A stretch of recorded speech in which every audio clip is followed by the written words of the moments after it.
Bakit gusto niyo po makatapos si Tresyo sa pag Kasi po, ayoko pong matulad siya sa akin na nangangalakal lang. Okay lang umiyak. Sige po. Yun. Nangangalakal lang po kasi ko eh. Mahirap pong mangalakal na pag-agaw ka ng basura. Tapos kikita ka isang daan maghapon na pinaghihirapan.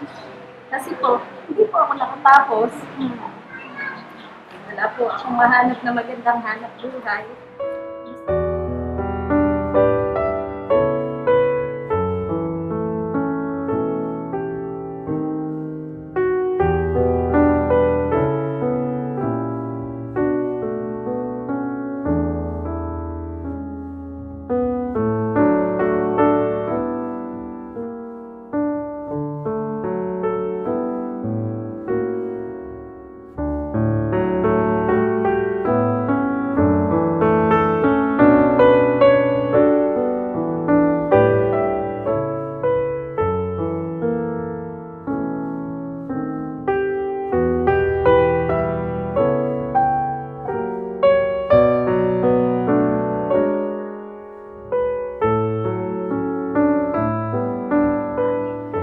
Kasi po minsan pumapasok po yung anak ko walang baon.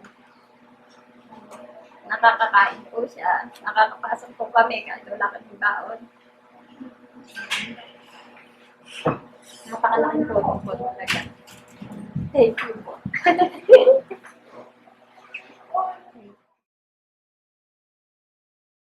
Noon po kasing una, walang ganong pumapasok kasi walang pambaon, walang pambili ng pagkain.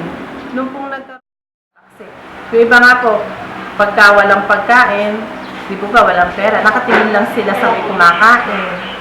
Tapos makita mo lang sila sa isang sulok lang sila. Pagkatapos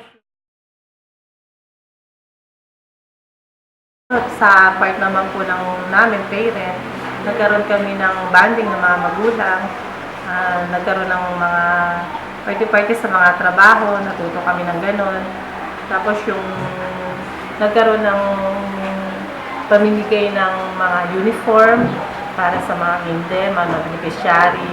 Tapos malaki po na itulong yun kasi imbis na magaling pa sa sariling bulsa namin yung mga pambili nun, naibigay po sa amin ng libre.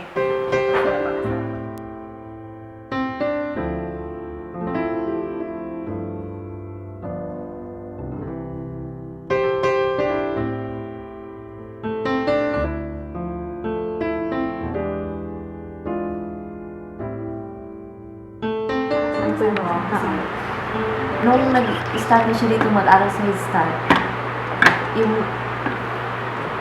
siya po, unti-unti po siya yung otak niya, unti-unti nag-develop. Dito lang na talaga. So, second year namin dito sa Head Start, ano na talaga siya, talagang naglalakad na sa bahay hanggang dito sa school. Sure yung Kasi siya, medyo medyo makulit. Talagang naiintindihan siya ng mga teacher dito. Talagang inaano siya na lang siya kung anong dapat gawin sa kanya. Tinitingnan lang siya. Pero nakakaintindi sila sa kondisyon ni Jeffrey. Ito po siya. Kaya malaking tulong po itong Head Start sa amin, sa kanya.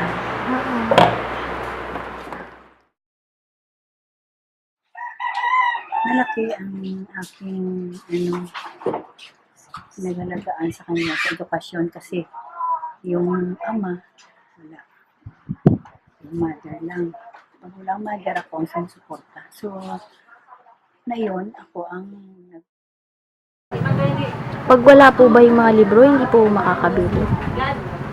Kung wala pong libre na libro, makakabili po ba kayo? Or Masarangan yung magbili na yun. kuan kay kamahal gid subong sa libro mo.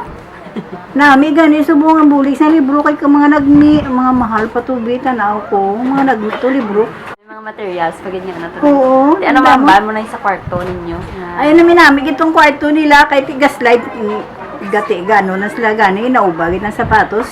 Kay namin na to subong tiles biskan sa bangko taas tang kusina to okay man to kay inang kompleto man ang mas tinlo ang kabataan tanawon kay ti okay ang kwarto nami to yes tanan lawalos ga gaugyon man lang tanan nga nanay kita nila nga may nagasuporta mo, may nagabulig.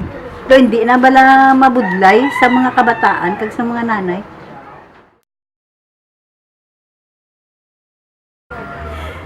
Malaking naitulong ng WTRC at saka TSKI sa kinder dahil especially yung feeding program.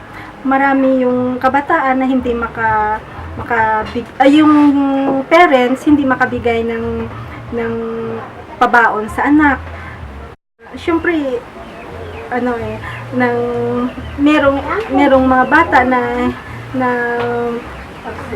kung minsan di makakain sa isang araw yun nila dahil masustansya ang kinakain ng mga kabataan doon at saka as president ng Kinder Pupils, thank you sa OAK at saka WTRC at TSKI sa inyong ibinigay sa amin